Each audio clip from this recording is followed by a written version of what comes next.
मैयासिम आंखौबो खास्रि बिस्रि क्रिटिसाइज खालामदों ससियेल मिडियाआव बाट आई एम केयारिं हिम सोरबाया बुंदों आंखौ सार बेखौ बांद्रायबाय एसे बुंनांसिगोन नामा होनांसिगोन नामा आं न लेट हिम स्पिक बुंनो हो नाथाय गुबुन मोनसे बिथिङा जाबाय जेसेबां लेखा गोरों जाथो हारियाव इन्टेलेक्टआ खिन्थु बेबायदि जौगायाखै दैट्स भेरि आनफर्चुनेट फंफा फंनै इंलिश बुङो फंफा फंनै हिन्दी बुङो आरो संबिधाननि खोथाफोरखौ लानानै ओरैबायदि एनालाइसिस होयो जे बिसोर जाहाजे आम्बेडकार सोदोबा होननानै सानफ्लांलायगोन मालाबा बै मानसिखौसो ओरैबायदि एनालाइसिस होयो दा बेबायदिब्ला हारिया बोरै जौगालांगोन हारियाव गोथौ सानग्रा येस जों लुबैयो बेखौ जोंनि सोरबा लेखा गोरोंफ्रा सोरबा रिटायार्ड मानसिफ्रा हारिखौ मोनसे डाइरेक्शन होथों हारियाव खामानि मावथों रिटायार्ड जानाय माने गभर्नमेन्ट साख्रिनिफ्राय रिटायार्ड जानाय माने हारिनिफ्राय रिटायार्ड जानाय नङा गुबुन हारियावबो जों नुदों बोराय बोराय मानसिफ्रा दिनै साहित्य सभाजों लोब्बा लादों धोरोमजों लोब्बा लादों गोबां माखासे कालचार बिथांमोना डेभेलप खालामदों नाथाय जोंनि हारियाव गभर्नमेन्टनिफ्राय रिटायार्ड जानाय लोगो लोगो मानसिनि माने एसे साननाय हनायानो ड्रिल जालांनाय बायदि माखासेखौ नुनो मोनदों बे साहित्य सभायावबो फैयाखै बियो एबसुजोंबो फैफैयाखै बियो खिन्थु बियो डेस्ट्राक्टिभ माखासे रल लादों माने आखायाव पिस्तल थानायबा बे गावबो मोनसे खोमा बेबायदि नुदों आं केरेक्टारखौ माखासे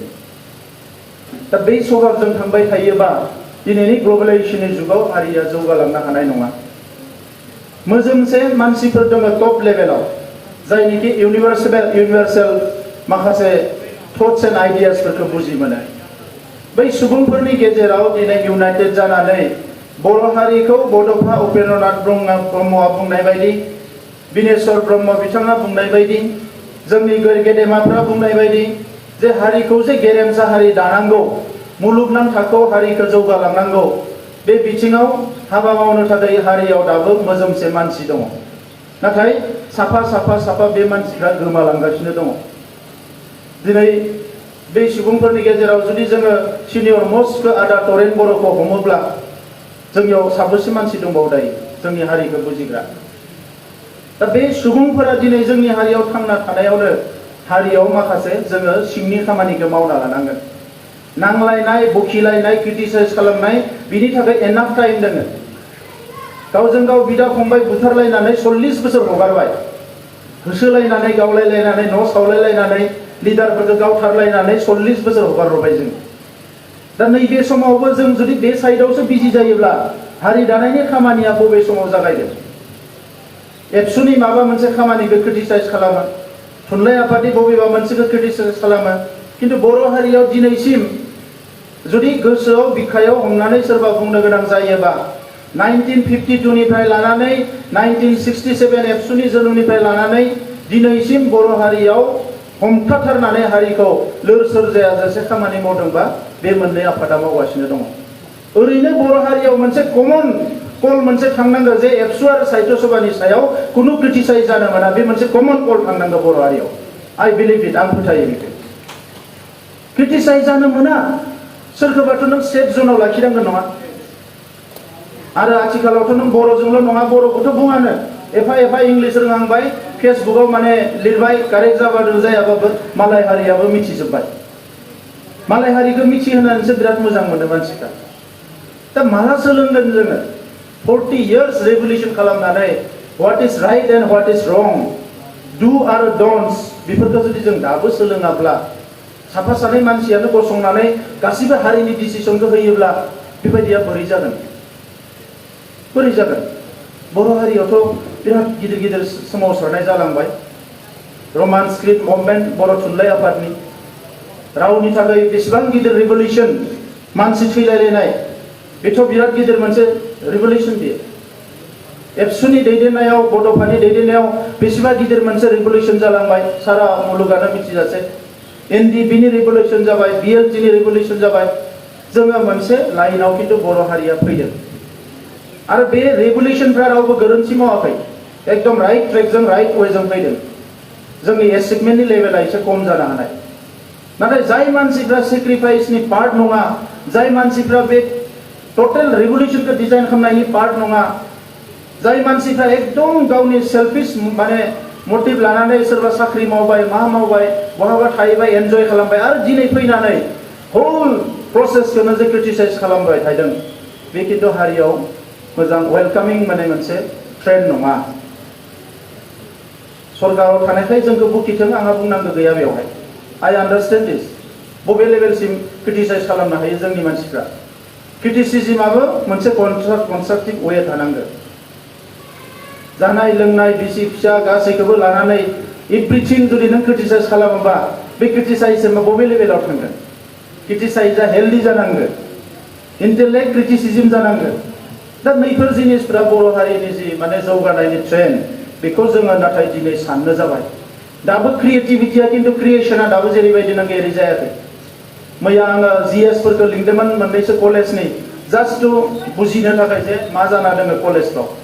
इयं फरायसाफ्रा मा प्रब्लेम फेस खालामगासिनो दङ मानोना जों कलेज गारनाया 20 बोसोर जाबाय। दा बेवहाय बिथांमोना गोबां बुंलांदों जे जोंनो रेफारेन्स लेखाफोर गैया, टेक्स्ट बुकफोराबो सर्टेज जायो, माबा मोनसे लेखा नांगौबा जों नागिरनानै मोना। दिनै बर' थुनलाइ आफादनि दैदेननायाव बिथांमोना CIL जों गुबुन गुबुनजों साहित्य एकाडेमिजों सेमिनार खालामै खालामै माखासे लेखा आरो ट्रेन्सलेसनखौ बिथांमोना बरनबाय थादों। बर' थुनलाइ आफादा माखासे लेखा आरो ट्रेन्सलेसनखौ साहित्य सभानि नेतृत्वआव बानायबाय थादों। नाथाय मोनसे हारिया आबुं मोनसे हारि जानो थाखाय, जौगासार मोनसे हारि जानो थाखाय बेखिनिया जथेस्थ नङा। दा बेनि थाखाय जोङो आरोबाव 10 गुन खामानि मावबावनांगोन। मुलुगनि मोजां मोजां लेखाफोरखौ गोनां माने टेक्स्ट बुकफोरखौ जोङो ट्रेन्सलेसन खालामनांगोन आरो जोंनि फरायसाफोरनो एभेलेबेल खालामनांगोन। दा बे लेभेलसिम जों सहैयाखै लेखा आरो थांनोनो नागिराखै। आरो साफा सानै जायफोरा बेफोर खामानियाव बेस्थ जानो हायो बिथांमोननियाव लासै लासैनो एसे सेल्फिश माइन्डसेट हाबनाय बायदि नुबाय आङो। आरो टु माच माने एसे प्रफेसनेल जाबाय। उइदाउट मानि फैसा नङाबा माबा नङाबा एकदम गावनि हारिनि जिनिसफोरखौबो इभेन मिटिंगानो फैनायनिबो हाजिरा नांगौ होनलायलायनाय माखासे सिटुएसन मोनबाय आङो। जेराव मोनसे समाव न' बां गारनानै बेसेबां हरथ्रोब सानथ्रोब आइजोफोर जा हौवाफोर जा सेक्रिफाइस खालामबोनानै दिनै बर' हारिखौ नैबे लेभेलाव लाबोबाय। दा ओरैबायदि अल अफ ए साडेन ओरैबायदि मोनसे सिटुएसन फैबाय माने कमप्लिट प्रफेसनेल। दा सिगांनो जोङो प्रफेसनेल जानायाबो गाज्रि नङा, बाट हारिनि थाखाय सोरबायाथ' एसे भलेन्टारिलि डेडिकेटेडलि खामानि मावनांगोन। समफोरखौ जों होनो नागिरला। गावनि साख्रि बाख्रि बिजनेस मावनानै आग्लायनाय एसे समखौसो होनो नागिरो, बिनिख्रुइ बांसिन सम होनो नागिरा। खिन्थु हारि दानायनि थाखाय जोंनो दाबो गोबां सम नांबावो। जों जेबोखौनो खालामनो हायाखै। मालायनि जिनिसफोरखौ नुबा गोजां स्रिउ स्रिउ जायो। आङो नैबे 1.5 बोसोराव माखासे गभर्नमेन्ट प्रग्राम एटेन्ड खालामदों गुवाहाटीयाव। गभर्नमेन्ट प्रग्राम बिसोरनि डेन्स बिसोरनि कालचार ओरैबायदि मडिफाइड खालामबाय बिथांमोना, ओरैबायदि गोजौ माने लांनायनि थाखाय डिजाइन खालामदों बिथांमोननि मानसिफ्रा। जोंनिखौ नायोबा जोङो गोजां स्रिउ स्रिउ मोनो। दा बे बिथिङाव साफा सानै हारिमुआव नांथाबग्राफ्रा बेसराफोर थाखा फैसा मोनाबाबो नांगासिनो दङ। नाथाय बेखौ नेशनेल इन्टारनेशनेल लांनो थाखाय जोंनो माखासे पलिसिसफोर नांगोन। गभर्नमेन्टआथ' फैसाखौ होनो हायो, नाथाय पलिसिखौ सोर बानायगोन? पलिसियाथ' गभर्नमेन्ट लेभेलाव जाजोबा। दिनै आसाम सरकार भारत सरकाराथ' रिसार्च खालामा, रिसार्चआ खालामो इउनिभार्सिटियाव। वर्कशपखौ खालामो इन्टेलेक्सुयेलफ्रा, जायफोरनिखि स्कलारफ्रा। बिसोरो पलिसिखौ बानायनानै हरो, बे पलिसिखौ गभर्नमेन्टआ इमप्लिमेन्ट खालामो। गभर्नमेन्टनि डिपार्टमेन्टआ स्टाडि रिसार्च खालामा। बेवहाय डाटा बुथुमनो हायो गभर्नमेन्टआ, ओरै दङ ओरै दङ डाटा बुथुमनो हायो। आरो जुदि गभर्नमेन्टआ खालामनांगौबा बेवहाय ससियेल अर्गेनाइजेसन जातीय आफादफोरनिफ्राय गोबां समावनो माखासे क्रिटिसिजमा जागोन, नेचारेल बियो। दा ओंखायनो जेला जातीय आफादफ्रा बानायगोन बे जिनिसखौ गभर्नमेन्टआ इमप्लिमेन्ट खालामनायाव उसुबिदा जाया। नाथाय खामानियानो जागायाखै नङा। दा बेसो प्रब्लेमा जादों। दा ओंखायनो दिनै बिथांमोनखौ गोसोखांनानै बिथांमोननि जि स्पिरिट, बिथांमोननि जि फिलसफि बेखौ लानानै दिनैनि जेनेरेशना खामानि मावनांगौबा जोंनो दाबो मोनसे ओरैबायदि जेनेरेशन नांगौ जायनिखि हरथ्रोब सानथ्रोब हारिनि थाखाय बावसोमनो हानाय माखासे मानसिफोर जोंनो नांगौ। जोंनि जातीय संगठनफोरनि अफिसफोरनि अबस्थायाबो मोजां नंला। जोङो मालायनि सायाव बिराद डिपेन्डेन्ट जाबाय। फिसा फिसा खामानिफोरखौबो डिपेन्डेन्ट जोङो जाग्रा जाबाय। बर' थुनलाइ आफादनि मिटिङाव बर' माने मा होनो फोरोंगिरिफ्रानो एटेन्ड जानो नागिरा जों देग्लाय साहित्य सभा खुंबाय फैसा हरनोबो नागिरा आगोलाव माने फैसाखौथ' साहित्य सभानि मिटिं खुंनोसो नांगौ साहित्य सभानि खामानि मावनो जानो नाङा आरो मोनसे आफादखौ जुदि जोङो हारिनि कन्ट्रिबिउसनजों फोथांना दोननो हायाब्ला बोरै जागोन गभर्नमेन्टआथ' होनो हायो आं दानो 10 कोटि थाखा होनो हायो बाट जोंहाबोथ' मोनसे दायित्व दङ नङा हारिनि आफाद हिसाबै हारिया मोनसे दायित्व दङ दा नैबे बाथ्राफोरखौ जोङो दिनै इच एन्ड एभ्रि बर' मानसिफ्रा बुजि मोनाब्ला जोंनि खामानिफ्रा मोजां जानाय नङा दा ओंखायनो बे समाव आङो खावलायनो सानो जे दिनै जिखिनि जोंनो मेम'रेन्डामफोर होयो मायबा लिरनानै होयो गासै इंलिसाव फैयो दा मोनसे केम्पिंआ स्टार्ट जानांगौ एटलिस्ट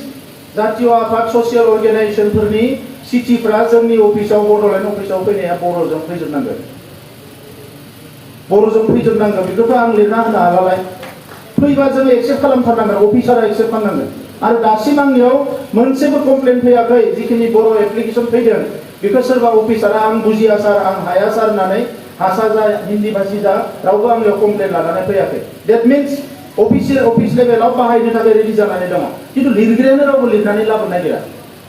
खालि इंलिसल' लिरो जोंनि कनफारेन्सफोरनि माने आरसिफोरनियावबो इंलिसानो लिरजोबो गासैबो दा नंखायनो बे जिनिसफोरखौ जोङो दिनै स्टार्ट खालामनांगोन सम फैबाय नङाबा सेक्रिफाइसआ जोंहा ओरैनो थांगोन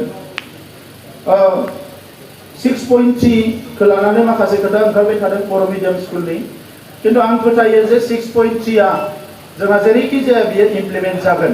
बेखौ आं फोथायो दा बेखौ नाथाय गभर्नमेन्टनो जोङो एसे सम होनांगोन 30-40 बोसोरनि जेंनाया जोंनि थाखायसो 30-40 बोसोर जादों गभर्नमेन्टनि थाखाय बियो जेबो नङा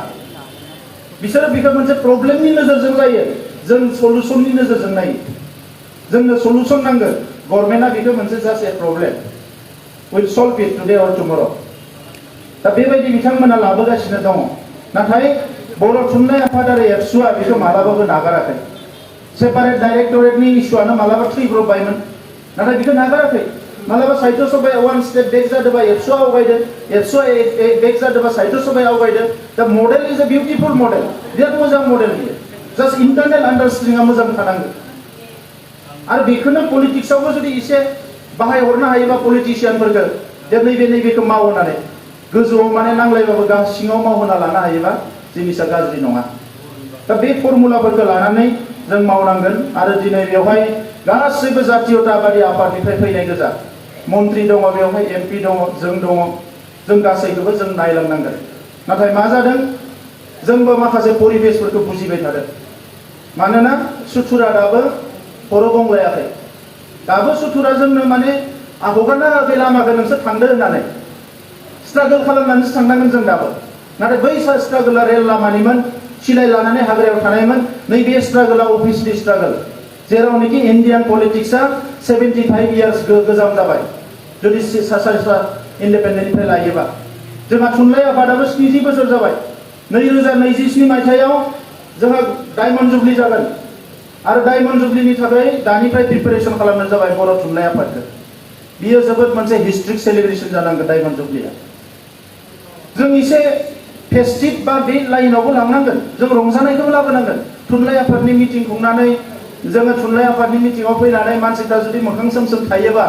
माने ग्ल'रियास पार्टखौबो नायनांगोन जोंनि जातिनि ग्ल'रियास पार्टआ बबेयाव जोङो बे लाइनफोरखौ बावगारनानै बबेबा मोनसे जायगायाव आन्दायहैनाय बायदि जाबाय एन्जयमेन्ट गोसोआव मोनसे फुरथिया थानांगोन रंजाखांनाया होमबासो जों मोजां खामानि मावनो हागोन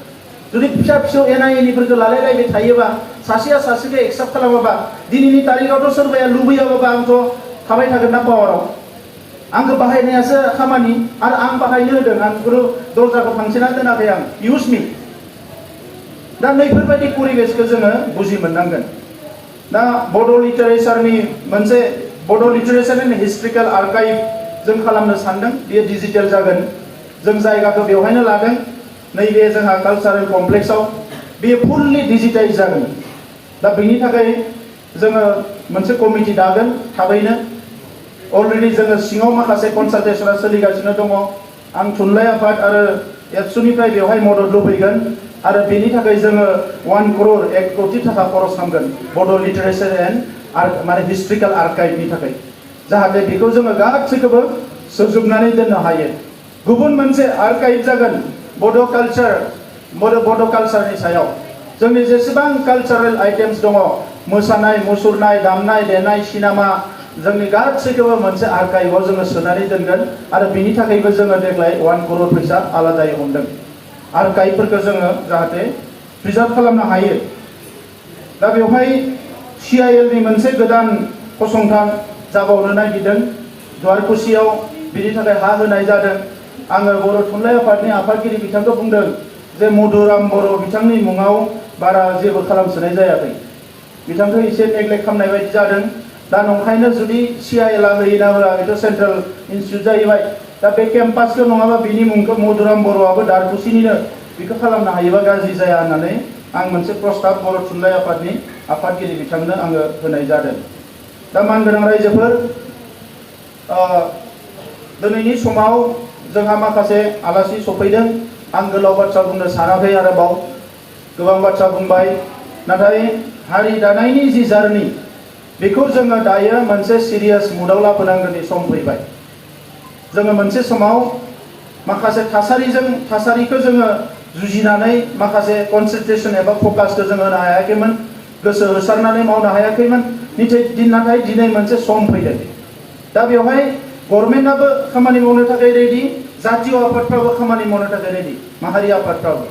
दा बबेयाव जोङो थाबथानाय दङ बेखौ थिग खालामनानै हारिनि गोनां बिथिंफोरखौ जौगाहोनानै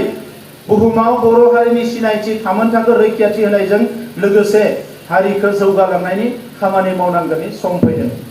दा बे बिथिंखौ नोजोर होनो थाखाय आं खावलायबाय फिन खेबसेबाव बिनेश्वर ब्रह्म बिथांनि सोरगोआरि जिउ सोलेरनि खाथियाव आंनि गोसो गोरबोनि खुलुमनाय सिबिनायखौ बावहरबाय बिथांनि अनजालि बिसि आरो नखरनि गासैबो सोद्रोमानो आंनि गोसो गोरबोनि अननाय सिबिनायखौ बावहरनानै आंनि बुंनायखौ बेवहायनो फोजोबबाय गोजोन्थों।